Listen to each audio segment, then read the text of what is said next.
So got another question through from one of you guys that I've been a bit slack on these in the last few days.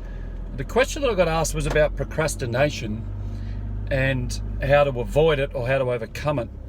And it's a tough one because the procrastination stuff normally comes about because we are obviously trying to avoid doing something because of perceived pain or perceived unease. And the thing that I find the most effective in it is obviously just get going and do it, which is such a stupid thing to say because that's the whole idea of procrastination gets in our way. But to me, it's actually when you sit down, get a pen and paper and write down and go, why am I actually procrastinating?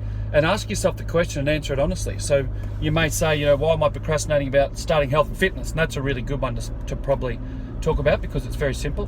Why am I procrastinating about, going to the gym 3 or 4 days a week?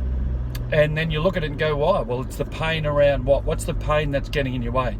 The pain of getting out of bed early, the pain of, being exhausted at the gym from training, might be the pain of embarrassment because when you get there, people you perceive might look at you funny or might judge you.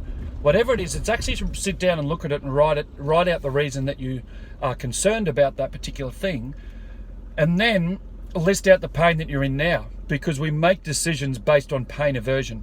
Human beings are all about pain aversion. So what I mean by that is we will do whatever is less painful. So if it's less painful for you to stay overweight, unhealthy and unfit, rather than going to the gym and doing what you need to do, then that's what will happen. You will avert to the less painful situation, which means you won't train. So it's actually then to write down and go, what pain are you in now?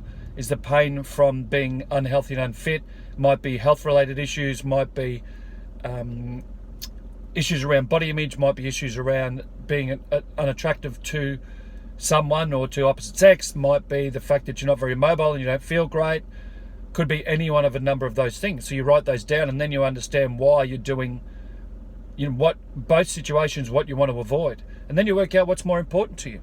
So if it's more important to you that you want to be healthy and fit and feel amazing, then you will get over the pain of going to the gym and perhaps feeling embarrassed. Or if it's not that important to you, then you just understand that the procrastination is merely a representation of the fact that the pain that you're in at the moment isn't enough for you to actually get off your ass and do something different. So it really simply comes down to that. So then you do that for everything. If you're looking at procrastination around getting a new job, you write down the things that are painful about the job you're in and why you don't enjoy it. And then you write down the pain that there is for you trying to get a new job. And that might be the fear around putting yourself out there and not getting there. It might be the fear around you can't get something different, then you're still stuck in the shit job. Could be anything. Same about relationships. If you're in a relationship that doesn't work, then you write down what is the pain that you're currently in your relationship, what are the things that don't work, and then you look at those and compare them to the pain of, why do you not want to leave? You don't want to leave because you're fearful you won't meet someone else, you're fearful that you'll be on your own, you're fearful that this might be the best relationship you get, you don't deserve something better. So then you compare those two lots of pain and then that will help you decide which action to take. There's no magic pill to get over procrastination and to get motivated. All there is a clinical and logical process of assessing what is driving the pain and why you're uncomfortable, and then the decision as to whether you can get over it or not.